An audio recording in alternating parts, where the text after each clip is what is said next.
अच्युतं केशवं रामनारायणं कृष्णदामोदरं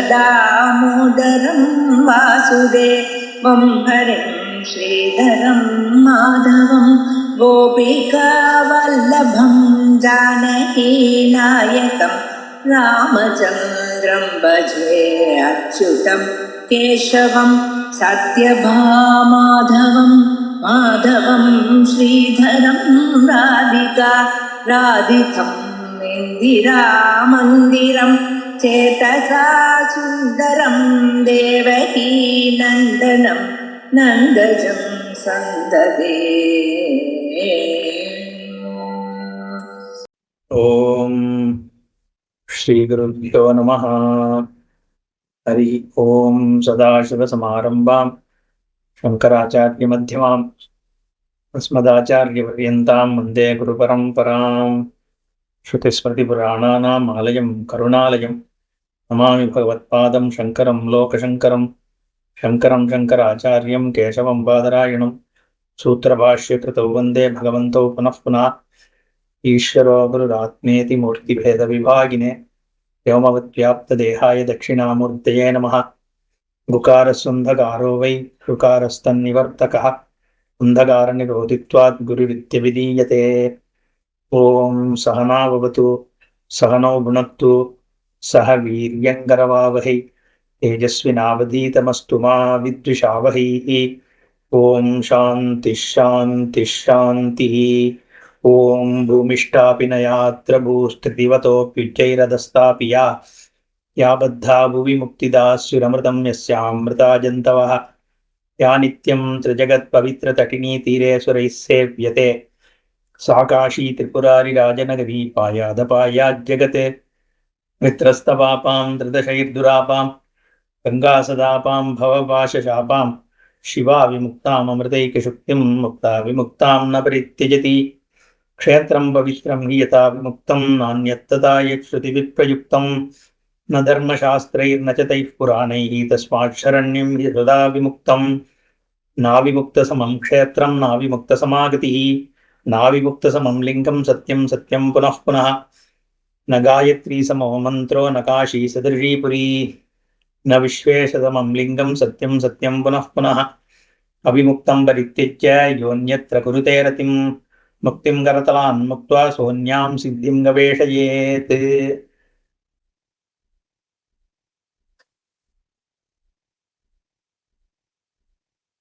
விஸ்வானரர்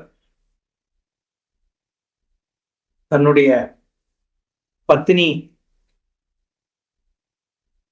சங்கல்பிச்சதனுடைய காரணமாக காசி க்ஷேத்திரத்துக்கு போய் தனக்கு சந்ததி பிரசாதம் கிடைக்கணும் அப்படின்னு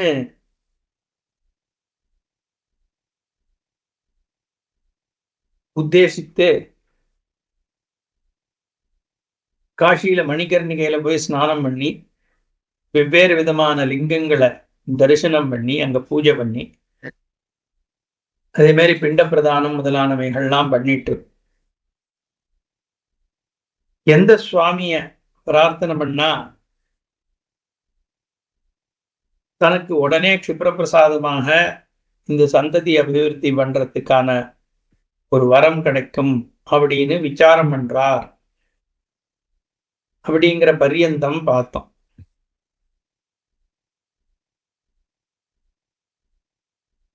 சர்வ சித்திகரம் எந்த சுவாமி எல்லாத்தையும் கொடுக்கக்கூடியவர் அப்படின்றதுதான் இங்க விசாரம். அப்போ இந்த வீரேஸ்வரர் அப்படிங்கிற சுவாமியை பத்தி அவர் தன்னுடைய மனசுல விசாரம் பண்ணார் அப்படிங்கிற வரைக்கும் நம்ம பார்த்தோம். மறந்து போனதை ஞாபகப்படுத்திக்கிறேன் அப்படின்னு ஞாபகப்படுத்தின்றார். ஆக்ஞாதம் விஸ்மிதம் தாவத் பலிதோ மே மனோரதா இத்தைஹி சம்சேவிதம் லிங்கம் சர்வசித்திகரம் பரம். இப்ப எனக்கு ஞாபகம் வந்துடுத்து, சித்தர்கள்லாம் தன்னோட சித்தியங்களுக்காக எந்த லிங்கத்தை அவள்லாம் உபாசிச்சாங்கிறது ஞாபகம் வந்துடுத்து. தர்ஷனாத் ஸ்பர்ஷனாத்யஸ்ய மனோ நிருவத்தி பாக் பவேத் உத்காட்டிதம் சதைவாஸ்தே ஸ்வர்கத்வாரம் ஹியத்ர வை திவானிஷம் பூஜனார்த்தம் விஜ்ஞாப்ய திருதசேஸ்வரம் பஞ்சமுத்ரே மகாபீடே சித்திதே சர்வஜந்துஷு.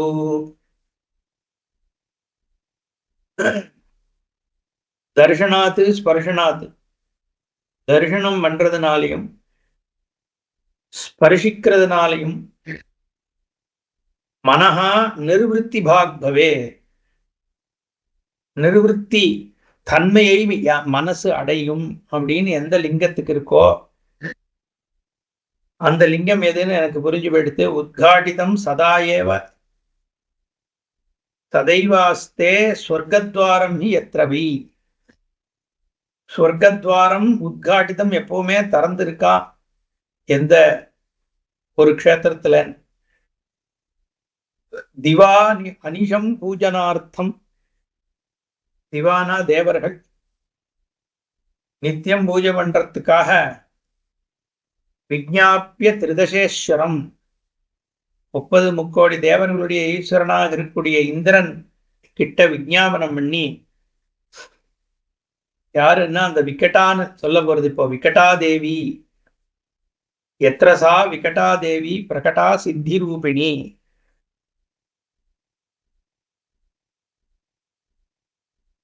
அவதான் இத பிரார்த்திக்கிறாளாம். பஞ்சமுத்ரே மகாபீட்டே, பஞ்சமுத்திரம்ன்ற மகாபீட்டத்துல சித்திதே சர்வஜந்துஷு சித்திம் ததாதி, எல்லா ஜீவராசிகளுக்கும் சித்தி கொடுப்பவராக இந்த பஞ்சமுத்திரம்ன்ற மகாபீட்டத்துல எழுந்தருளிக்கிற ஈஸ்வரன் அப்படின்னு அதை வர்ணிக்கிறார்.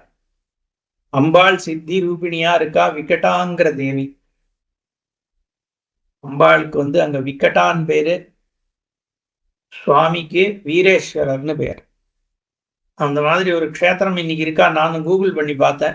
ஏதோ ஒரு விஸ்வேஸ்வர லிங்கம் இருக்கு ஏதோ ஒரு ஆசிரமத்துக்குள்ளே ஒழிய இங்க அவிமுக்த க்ஷேத்திரத்துல சித்தி க்ஷேத்திரம்னு ஒண்ணு இருக்குன்னு இவ்வளவு விஸ்தாரமா சொல்லப்பட்ட க்ஷேத்திரம் இன்னைக்கு இருக்கான்னு தெரியல. ஏதோ காலத்தினுடைய ஒரு கோலத்துல அந்த க்ஷேத்திரம் கூடமா இருக்கு. எந்த க்ஷேத்திரமும் இருக்கிறது இல்லைன்னு நம்ம சொல்லப்படாதுன்னு இருக்கு. அந்த விக்கிரகம் அங்க இல்லைன்னாலும் கூட சுவாமி அங்கதான் இருக்கார் ஏதோ ஒரு இடத்துல. அந்த சுவாமியை திருப்பி அங்க விக்கிரக சிலாஸ்தாபனம் பண்ணா அதுல நம்ம உபாசிக்கலாம். இதுதான் அதை பார்க்கணும். ஏன்னா இந்த அயோத்தியால விஷ்ணுஹரி கோவிலா சொல்லப்படக்கூடிய அந்த ஜென்மபூமி, அங்க பாபரி மஸ்ஜித் இருந்ததுன்னு சொன்ன காலகட்டங்கள்லயும் சரி, அதுக்கப்புறம் டென்ட் இருந்ததுன்னு சொல்லப்படும் பொழுதும் கூட பெரியவாள்லாம் அங்க கோவில் இன்னைக்கு இருந்துட்டு தான் இருக்கு. இன்னைக்கு நீ பாபரி மஸ்ஜித்னு சொல்ற ரூபமாக அங்க சுவாமி இருந்துட்டு இருக்கார். அதுக்கப்புறம் நீ டென்ட்னு சொல்ற ரூபமா அங்க அந்த கோயில் இருந்துட்டு இருக்கு. இப்போ விஷால கோயில் வர்றது. பட் சுவாமியினுடைய சந்நிதி இருக்குங்கிற பொழுது அது கோயில் தான். இப்போ ஏந்திர சுவாமிகள் கூட அது சொல்லும் போது अभी ये छोटा सा मंदिर है और ये बहुत बड़ा मंदिर बनेगा அப்படின்னு சொன்னார் அவர் அந்த இன்டர்வியூல. இப்ப கூட இருக்கு, அது பார்க்கலாம்.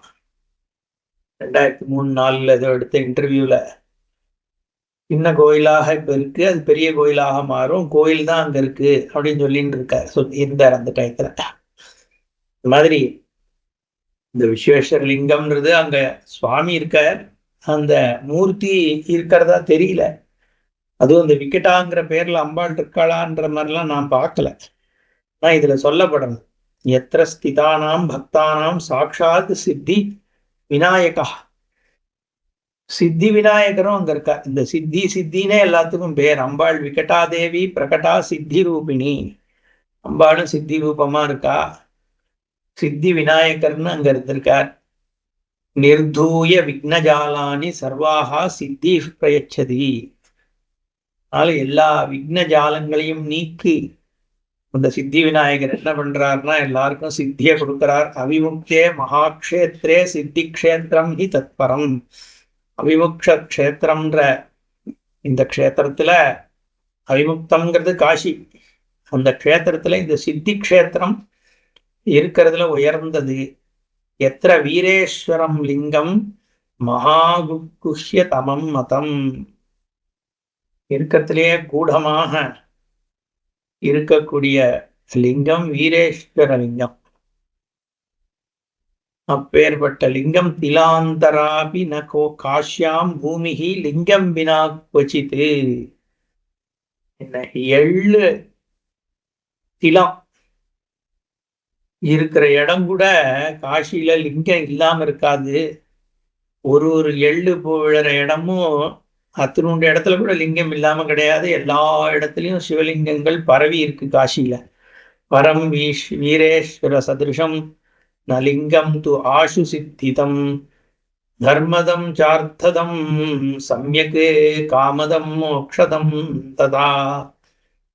வீரேஸ்வரனுக்கு சதிருஷமான லிங்கம் ந சித்திதம் ஆஷு சித்திதம்.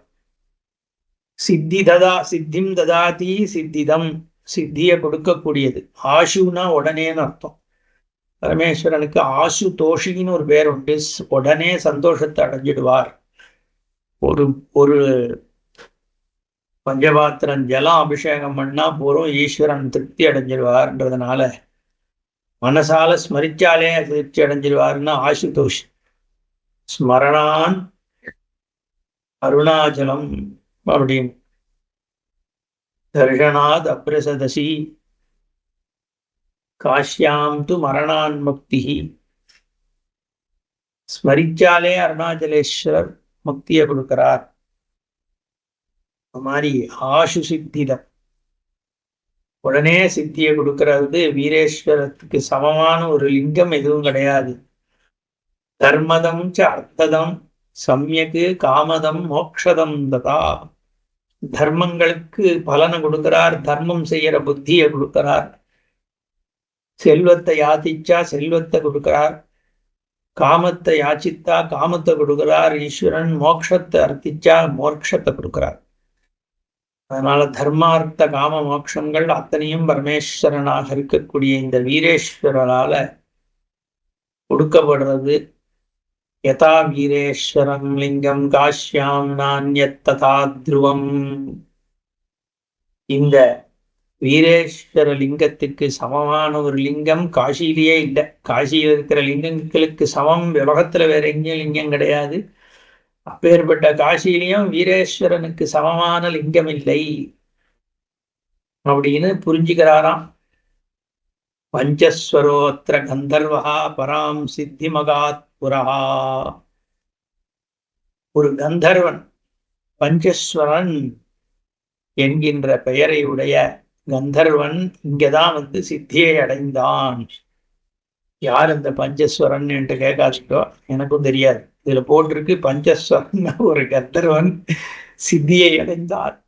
வித்யாதர ஸ்வச்ச வித்யோ வசுபூர்ணஸ்சயக்ஷராட். வித்யாதரன் அப்படின்னு ஒரு அந்த காலத்துல பிரசித்தமாக இருந்த ஒரு மகான். அவர் ஸ்வச்ச வித்யா வசுபூர்ணஹா ச யக்ஷராட். அவர் ஸ்வச்ச வித்யைய இந்த இடத்துல அடைஞ்சார். அதே மாதிரி யக்ஷராஜாவாக இருக்கிறவர் என்ன பண்ணார்னா வசுபூர்ணத்துவத்தை அடைஞ்சார். தேவையான அளவு வசுக்களை, எதனால இங்க வீரேஸ்வரரை உபாசிக்கிறதுனால அவர் அடைஞ்சார். நிருத்யந்தி நிஜபாவேன புராகி யத்ர அப்சரோவராகா. அப்சரசுகள் பாட்டு தன்னுடைய இனிமையான பாடல்களை பாடிண்டு நிருத்யந்தி நிருத்தியம் பண்ணிட்டு இருக்காளாம். இங்க எப்போ சதேஹா கோகிலாலாபா லிங்க மத்திய அலயம் கதா. எப்படி பாடுறான்னா கோகிலம் மாதிரி, குயில் மாதிரி பாடி லிங்க மத்திய லயங்கதா இந்த ஏற்கனவே அப்சரசுகள் இங்க அந்த மாதிரி பாட்டு பாடி லிங்கத்துல லயத்தை அடைந்தார்கள். நிருத்யந்தி தீர்க்கம் ஆடிக்கொண்டுன்னு அர்த்தம். நிஜபாவேன புராகி அந்த காலத்துல வெகுகாலம் முன்பு நிஜபாவமாக அப்சரசுகள்லாம் சதேகா கோகிலாலாபா லிங்க மத்தியே லயங்கதா கோகிலமாக பாடி ஆடி ஈஸ்வரன் கிட்ட லயத்தை அடைந்தார்கள். ரிஷிர் வேதசிரா நாம ஜபன்வை சதருத்ரியம் மந்திரஜோதிர்மயை லிங்கே சஷரீரோ அவிஷத்புரா. வேதசிரான்ற ஒரு ரிஷி, வேதசிரஸ்ன்னு பெயர். இப்படிப்பட்ட ஒரு ரிஷி என்ன பண்ணார்? சதருத்ரியம் நாம ஜபன்வை. சதருத்ரியம்ன்ற அந்த ஸ்ரீருத்ரம் சதபதம் பிராமணத்துல வரக்கூடிய இந்த ருத்ரத்தை ஜபம் பண்ணி நித்தியம் பண்ணி மந்திர ஜோதிர்மயே மந்திர ஜோதியாக இருக்கக்கூடிய லிங்கத்துல சஷரீரகா அவிஷத்து தன்னோட சரீரத்தோட உள்ள நுழைஞ்சார், கலந்தார். நம்ம பழைய தமிழ் சினிமாலாம் வருமே, பட்டினத்தார் போய் கலந்தார், நந்தனார் சிதம்பரத்துல போய் நடராஜாவோட ஜோதியில ஐக்கியமானார், காரைக்கால் அம்மையார் இங்க திருவாலங்காட்டிலேயே போய் உள்ள சுவாமியோட ஐக்கியமானார். அந்த மாதிரி இங்க வேதசிராங்கிற அந்த ரிஷி சுவாமியோட போய் சேர்ந்தாராம். அதுக்கு முன்னாடி அப்சரசு கணங்கள்லாம் போய் சேர்ந்துதான். இப்படி அந்த ஈஸ்வரன் மோட்சத்தை கொடுக்குறான்னு அர்த்தம். சாயுஜ்யம் அடையிறதுன்னா என்ன? ஈஸ்வரனாகவே தானே இருக்கும் சுரூபதா. ஞானத்தினால அடைஞ்சான்னு அர்த்தம். உடம்போட உள்ள போய் அடைஞ்சு என்ன அர்த்தம்? தேகமே அதுல லயமாயிடுத்து. இந்த தேகமும் சமஷ்டியில இருக்கிற ஒரு தேகம் தானே. ஏற்கனவே ஈஸ்வரன் தான், எந்தத்துக்கு போய் உள்ள போய் நுழைய வேண்டிய அவசியம் இல்லை, ஞானத்தினால நுழையிறான். அதை இங்க அந்த மாதிரி ஒரு ஃபிகரேட்டிவாக சொல்லப்படுறது. என்ன? சந்திரமௌழி பரத்வாஜௌ உபௌ பாசுபதோத்தமௌ வீரேஸ்வரம் சமபியர்ச்ச காயமானோ லயங்கதௌ. இன்னும் 2 பேர் லயத்தை அடைஞ்சான்னா யாரு? சந்திரமௌழின்னு ஒரு ரிஷி, அப்புறம் பரத்வாஜர்னு ஒரு ரிஷி. அவ 2 பேரும் பாசுபதா மதத்துடையவர்கள். இந்த சந்திரமௌழி பரத்வாஜௌ உபௌ பாசுபத உத்தவௌ. பாசுபத மதமா இருக்கலாம், இல்ல சாமானிய ஸ்மார்த்தாளாவே இருந்துட்டு ரிஷிகளா இருந்துட்டு பசுபதிய பக்தி பண்றவர்கள் அப்படின்னு. பாசுபதம்னா பசுபதின்ற பரமேஸ்வர பக்தால பாசுபதம்னு சொல்லலாம். விஸ்வேஸ்வரம் சமபியர்ச்ச காயமானோ லயங்கதோ. விஸ்வேஸ்வரனை தான் பூஜை பண்ணி அவ ஈஸ்வர கானத்தை பண்ணிட்டு பரமேஸ்வரனுடைய நாமத்தை ஜபம் பண்ணிட்டு அவளும் பரமேஸ்வரனுடைய சுரூபத்தில் லயத்தை அடைஞ்சா. சங்கஞ்சூடா சங்கஞ்சூடா சங்கச்சூடா சங்கச்சூடோ ஹி நாகேந்திரஹா ஸ்வபணாமணிபிர் நிஷி ஷண்மாசாத் சித்திமகதே பகுநீராஜனைரியா. சங்கச்சூடன் அப்படிங்கிற ஒரு சர்ப்பராஜா நாகேந்திரா.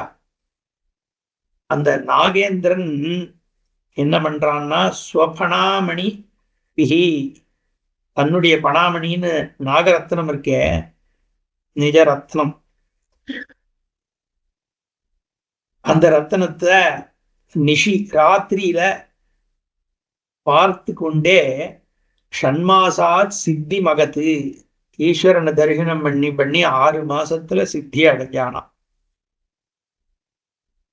அகமது பகு நீராஜனைகி, பலவிதமான பல தடவை நீராஜனம்னா தீபாராதனை காமிக்கிறமே, அதுக்கு நீராஜனம்னு பேரு. எதனால நீராஜனம் பண்ணித்தான் அந்த நாகேந்திரன் நாகராஜான்னா, தன்னுடைய பணாமணியாலேயே ஈஸ்வரனுக்கு தீபாராதனை காமிச்சு நாகரத்னம்னு சொல்றமே. பரமேஸ்வரனுக்கு நாகரத்னம். என்னோட குலதெய்வம் நாகநாத சுவாமி, திருநாகேஸ்வரம்ன்ற ஊர்ல. அங்க சாட்சாத்து நாகராஜா பூஜை பண்ணா. அதனால நாகநாதன்னு பெயர். அப்படிங்கிறது ஸ்தலபுராணம். அந்த நாகேந்திரன் இங்க சங்கச்சூடன்ற அந்த நாகேந்திரன் இந்த வீரேஸ்வரர் கிட்ட தன்னுடைய பணாமணியாலேயே தீபாராதனை காண்பிச்சு உபாசனை செஞ்சான் அப்படின்னு இது ஸ்தலபுராணங்கள். இப்போ நம்ம ஸ்தலபுராணம்ங்கிறது நம்ம தட்சிண தேசத்துலதான் இருக்கு அப்படிங்கிற மாதிரி நம்ம நினைக்கிறோம். ஏன்னா ஒவ்வொரு கோயிலையும் ஒரு ஸ்தலபுராணம் இருக்கு. ஆனா இந்த காஷி கண்டத்தை பார்க்கும் பொழுது என்ன தெரியறது, இதே மாதிரி ஸ்தலபுராணங்கள் காசியில இருக்கக்கூடிய ஒரு ஒரு லிங்கத்துக்கும் இருந்திருக்கு. இப்ப நம்ம பாரத தேசம் முழுக்க இருக்கிற கோயில்கள்ல இந்த மாதிரி ஸ்தலபுராணங்கள் இருந்துட்டே தானே இருந்திருக்கணும். இதுல சொல்லப்படுற ஒன்னொன்னும் ஸ்தலபுராணம் தான். சங்கஜூடன்ற நாகேந்திரன் ஸ்வபனாமணி விஹீனிஷி ஷண்மாசா சித்தி அகமது பிரம்ம பகு நீராஜனைஹ. நாகராஜா வந்தான், தன்னுடைய மணியை வச்சு பூஜை பண்ணான். சங்கஜூடன் அவனுக்கு பேரு. எல்லாம் கேட்டா நம்ம ஊர்ல இருக்கிற கோயில்கள்ல சித்திரம் வரைஞ்சிருக்குமே அந்த கதை மாதிரி இருக்கு. கிண்ணரி ஹம்சபதியத்ர பர்த்தா வேணு பிரியேனவை காயந்தி சுஸ்வரம் யாதா பராம் நிர்வாண பூமிகாம். பல கதைகள் இங்க சொல்லப்படுது. ஒரு கிண்ணரை ஹம்சபதி அப்படிங்கிறவள் அவளுடைய பதி வேணுப்பிரியா அப்படிங்கிற பதியோடு சேர்ந்து சுஸ்வரமான சங்கீதம் பாடி மோட்சத்தை அடைஞ்சாள். கிண்ணரி ஹம்சபதி. கிண்ணரி ஹம்சபதிங்கிற கிண்ணரி கந்தர்வன் மாதிரி கிண்ணரன். அந்த கிண்ணறன்றது ஒரு விதமான என்ன சொல்றது, திவ்ய ஆத்மாக்கள். அது ஹம்சபதினு பேரு. அவ பர்த்தா வேணுப்பிரியேனவி, தன்னுடைய பர்த்தா வேணுப்பிரியா அப்படிங்கிற அவனோடு கூடி காயந்தி சுஸ்வரம், சுஸ்வரமான சங்கீதத்தை பாடி. ஏன்னா இந்த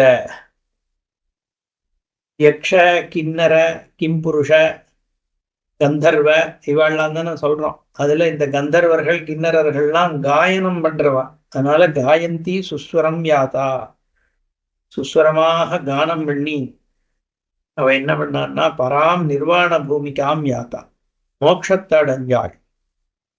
அசங்கியாதா சகசிராணி சித்தாகா சித்தி மிகாகதாக. இப்ப நான் சொன்னது கொஞ்சம் தான். இந்த மாதிரி பல சித்தர்கள் இங்க சித்தி அடைஞ்சிருக்கா. அசங்கியாதாக சகசிராணி சித்தாக, எண்ணிக்கை கடங்காத ஆயிரக்கணக்கான சித்தர்கள் சித்தி மிகாகதா. சித்திலிங்க மிகாக்கியாதம் தஸ்மாதி வீரேஸ்வரம் பரம். அதனாலதான் வீரேஸ்வர லிங்கத்துக்கு சித்திலிங்கம் அப்படிங்கிற ஒரு நாமம் ஏற்பட்டிருக்கு. ஏன்னா எல்லாருக்கும் சித்தி கொடுக்கறதுனால. வீரேஸ்வரம் சமாராத்திய பிரஷ்டராஜ்யோ ஜெயத்ரதா ஹத்வா ரிபூனஸ் அஸ்கலிதம் ராஜ்யம் பிராப விதேகஜா.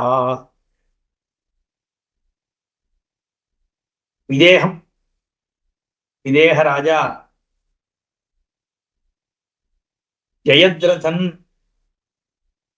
விதூரத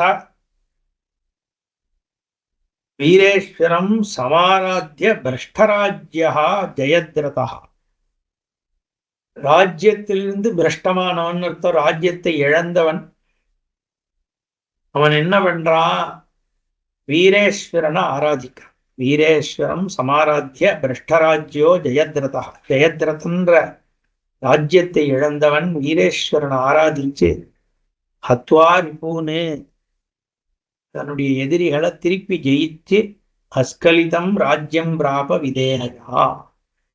விதேக புத்திரன் இந்த ராஜ்யத்தை, விதேக ராஜ்யத்தை திருப்பி அடைஞ்சான்.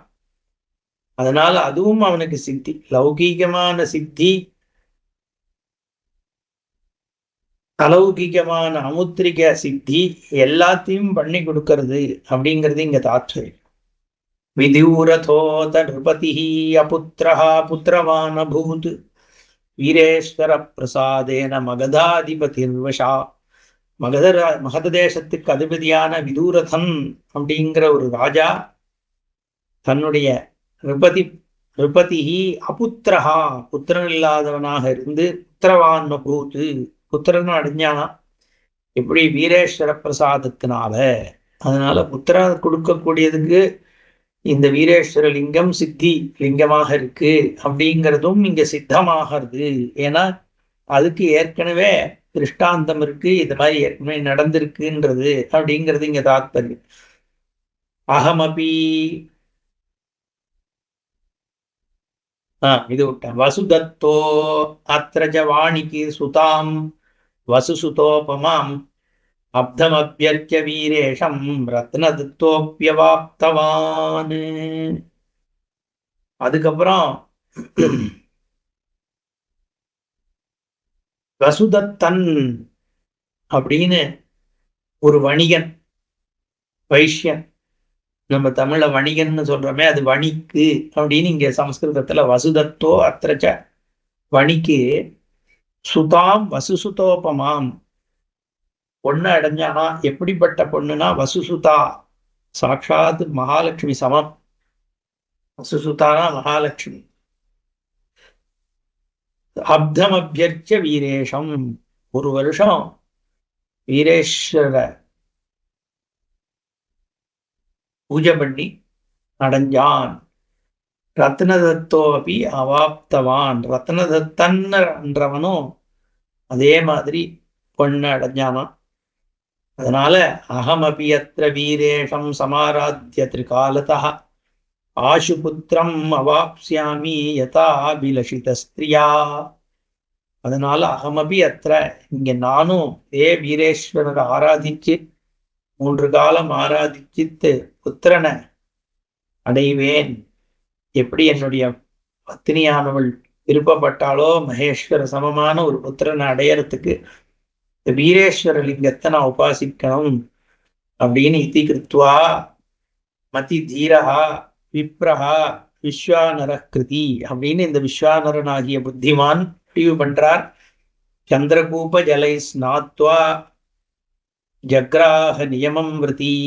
சந்திரகூபம்ன்ற அந்த குளத்துல கூப்பத்துல ஸ்நானம் பண்றார். இதுல என்ன தெரியறது?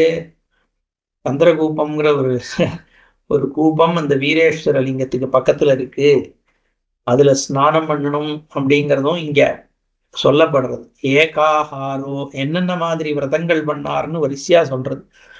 ஏகாஹாரோ பவன் மாசம் மாசம் நக்தசனோ பவத்து. முதல் மாசத்துல என்ன பண்றார்? ஏகாஹாரா ஒரு நாளைக்கு ஒரு ஆகாரம் அப்படின்னு ஒரு விரதம் பண்ணாராம். அப்புறம் நக்தாசனோ பவத்து மாசம். அடுத்த மாசம் என்னன்னா ராத்திரி மட்டும் சாப்பிட்டார் அப்படின்னு. அடுத்த மாசம் என்ன பண்ணார்னா அயாச்சிதாசனோ மாசம் மாசம் தியக்தாசன புனகா. 3வது மாசத்துல யாஜகம் பண்ணி சாப்பிடுறது இல்லை அப்படின்னு வச்சிருந்தார். 4வது மாசம் சாப்பிடுறத மொத்தமா நிறுத்திண்டார். அயாச்சிதாசனஹா 3வது மாசம், தியக்தாசனஹா 4வது மாசம். அப்புறம் 5வது மாசம் பயோவிரதா பவத்து. பயசு பாலை மட்டும் குடிச்சாராம் ஒரு மாசத்துக்கு. மாசம் சாகபலாசனஹா ஒரு மாசம் வெறும் காய்கறிகளை மட்டும் சாப்பிட்டாராம் 6வது மாசம். 7வது மாசம் மாசம் முஷ்டி திலாஹாரஹா திலத்த ஒரு கைப்பிடி அவுல் சாப்பிடுறாளே அந்த மாதிரி ஒரு கைப்பிடி எள்ளை மட்டும் சாப்பிட்டாராம் 7வது மாசம். அப்புறம் மாசம் பானீய போஜனஹா 8வது மாசம் என்ன பண்ணார்னா ஜலத்தை மட்டும் குடிச்சுட்டு இருந்தாராம். 9வது மாசம் பஞ்சகவ்யாசனோ மாசம் பஞ்சகவ்யத்தை சாப்பிட்டார் 9வது மாசம் முழுக்க. மாசம் சாந்திராயண விரதி, 10வது மாசம் சாந்திராயணத்தை பண்ணாராம். சாந்திராயணம்னா என்னன்னா, சந்திரன் வளர வளர சாப்பாடு ஏத்திட்டே போறது, தேய தேய குறைச்சுட்டே வர்றது, அது சாந்திராயணம். அதுக்கப்புறம் மாசம் குஷாகிர ஜல பொங்கு, தர்பையினுடைய முனையில எவ்வளவு ஜலம் நிற்குமோ அத்தனை ஜலம், சொற்ற ஜலத்தை மட்டும் சாப்பிட்டாராம். அப்புறம் மாசம் ஸ்வசன பக்ஷணா, அப்புறம் 1 மாசத்துக்கு காத்த மட்டும் சாப்பிட்டார். சுவாசம் ஒன்னும் சாப்பிடலன்னு அர்த்தம். அத்திர திரையோதசோ மாசி, இப்படி 13 மாசம். அத திரையோதசோ மாசி ஸ்நாத்வா திரிபதகாம் பசி. இப்போ 12 மாசம் ஆயிடுத்து. 13வது மாசம் என்ன பண்றாருன்னா, திரிபதன்னு சொல்லக்கூடிய கங்கையில காலங்காத்தால ஸ்நானம் பண்றார். திரையோதசே மாசி ஸ்நாத்வா திரிபதக அம்பசி பிரத்யூஷ ஏவ வீரேஷம் யாவதாயாதி சத்விஜா. ஸ்நானத்தை பண்ணிட்டு தன்னுடைய சந்தியா ஜபங்கள் எல்லாத்தையும் முடிச்சுட்டு அங்கேருந்து வீரேஸ்வரரை தரிசனம் பண்றதுக்காக வரா.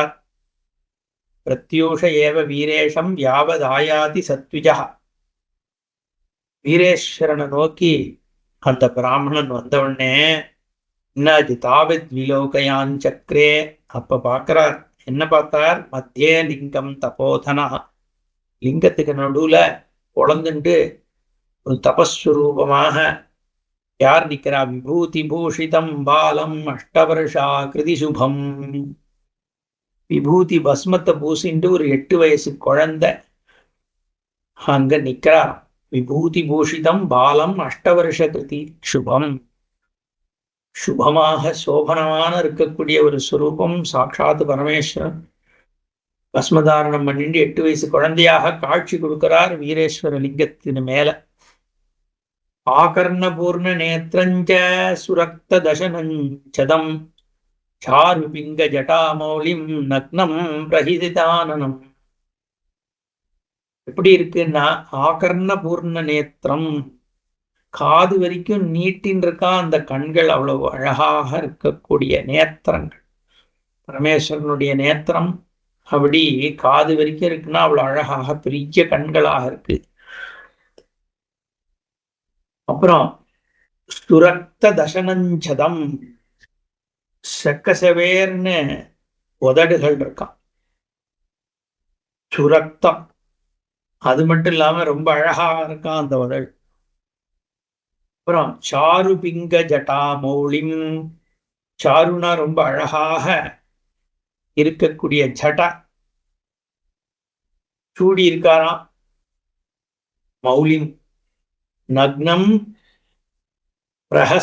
பிரஹசித ஆனனம், உடம்புல வஸ்திரம் இல்லை, முகம் ஒரே சந்தோஷமாக இருக்கு. ஏன்னா பரமேஸ்வரன் திகம்பரன், எல்லா இடத்துலையும் வியாபிச்சிருக்கிறவனுக்கு என்ன ஆட போட முடியும், அதனால நக்னம். அப்படி ஒரு உருவமாக காட்சி கொடுக்கிறார். பார்க்கவே ஒரு சந்தோஷப்படுத்தக்கூடியதாக இருக்கார். சைஷவோச்சிதே உச்சிதனே பத்தியதாரிணம் சித்தஹாரிணம். சைஷவ உச்சித, 8 வயசு குழந்தைக்கு சிசு இல்லையா, அதனால இந்த சிசுக்கு உச்சிதமான நேபத்தியதாரிணம், உச்சிதமான ஒரு ஆபரணங்களை போட்டுருக்காரு. 8 வயசு பையன் என்ன மாதிரி போட்டுக்கணுமோ அப்படி போட்டுக்கிறாராம். சித்தஹாரிணம், பார்க்க பார்க்க நம்மளுடைய புத்திய அபகரிக்கக்கூடிய ஒரு சௌந்தர்யமான ஸ்வரூபம், சுந்தரமூர்த்தி. அதனாலதான் சுந்தரேஸ்வரர்னு மதுரையில சுவாமிக்கு பெயர். சித்தஹாரிணம், பரமேஸ்வரனுடைய ரூபம் நம்ம மனசை ஆக்கர்ஷணம் பண்ணக்கூடிய ஸ்வரூபம். அதுதான் இங்க. அதுவும் சாட்சாத் பரமேஸ்வரன் 8 வயசு பையனாக வரும்பொழுது சத்யோ ஜாதம் பிரபத்யாமி சத்யோ ஜாதாய வை நமோ நமஹ. சத்யோ ஜாதகான் பேர் பரமேஸ்வரன். ஏன்னா அந்தந்த க்ஷணத்துல ஃப்ரெஷ்ஷா தோன்றவர். பிரசன்ஸ் பிரசன்ட் இதுதானே சுவாமி, அதுதான் சத்தியஸ்வரூபம். அதனால விருத்தன் கிடையாது. விருத்தா சிஷ்யா குருர் யுவா, குரோஸ்து மௌன வியாக்கியானம் சிஷ்யாஸ்து சின்ன சம்சயான்னு தட்சிணாமூர்த்தியை சொல்லும் போது யுவஸ்வரூபம் பரமேஸ்வரன் அந்தந்த க்ஷணத்துல தோன்றவர். ஏன்னா சின்மாத்திர ஸ்வரூபம் எப்பவுமே பிரசன்ட் தான், எப்பவுமே யுவஸ்வரூபம் தான். அதனால்தான் சத்யோஜாத்தம்னு பெயர். இங்க சிசுவாக சொல்லப்படுறது. அதனால சித்தத்தை அபகரிக்கக்கூடிய ஒரு ஸ்வரூபமாக பரமேஸ்வரன் இருக்கார். பட்டந்தம் ஸ்ருதி சூக்தானி அசந்தஞ்ச ஸ்வலீலையா. அதனால வேதஸ்வரூபமாக இருக்கார் பரமேஸ்வரன். வேதஸ்வரூபமாக இருக்கிறதுனால இங்க வேத மந்திரங்கள் சொல்லிகிட்டே இருக்கார் அந்த குழந்தையாக வந்துன்னு சொல்லப்படுறது. பட்டந்தம் ஸ்ருதி சூக்தானி அசந்தஞ்ச ஸ்வலீலையா. சிரிச்சுண்டு தன்னுடைய லீலையால ஒரு புன்முறுவலோடு இருக்கா. ஆனந்த ஸ்வரூபம். அதனாலதான் எல்லா விக்கிரகங்களும் ஒரு புன்முறுவலோடையே இருக்கும். ஏன்னா எப்பவும் சுகஸ்வரூபமாச்சிய பரமேஸ்வரனுடைய ஸ்வரூபம். அதனால துக்கத்துக்கு வழி இல்லை. அதனால சாதா ஒரு முறுவலோடு இருக்கிறதுனால அசந்தஞ்ச ஸ்வலீலையா தம் ஆலோக்கிய ஸ்துதிம் சக்கரோம கஞ்சுகிதோமுதா. அதை பார்த்த உடனே இந்த பிராமணனுக்கு ஒரு சந்தோஷம் வந்துடுத்தான். உடனே அவர் பரமேஸ்வரனை பார்த்து ஸ்தோத்திரம் பண்றார். ஆலோக்கிய ஸ்துதிம் சக்கரோத்து, ஸ்துதி பண்றார். என்ன புரோச்சரத் கத்கதாலபோ ஆலாபோ நமோஸ்து அதி நமோஸ்து இதி புனః. மனசு கத்கதமாகிறதா. ஆஹா, சாட்சாத் பரமேஸ்வரனை பார்த்தா எப்படி இருக்கும், மனசை அடிச்சுக்கிறது. அப்படியே பரவசத்துல ஸ்தோத்திரம் பண்றார். விஸ்வானர உவாச்ச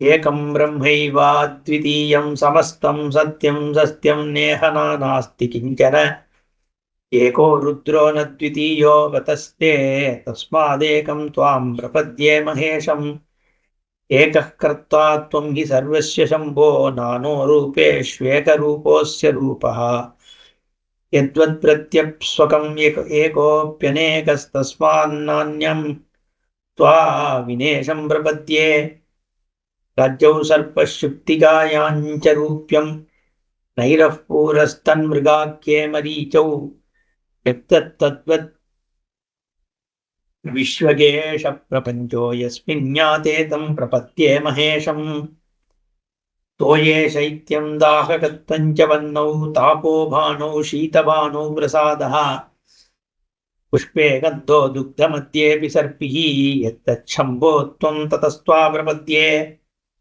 சப்தம் கிருண்ணாஸ்ய பிரவாஸ்த்வம் ஹி ஜிக்ரேரக்ராணம் அக்ராணஸ்த்வம் விக்ரிராயாதுரியதுராத் தூராத் யக்ஷப்பஷ்யேஸ்த்வம் ரசஜ்ஞோபி அஜிஹ்வः கஸ்த்வாம் சம்யக் வேத்யதஸ்த்வாம் பிரபத்யே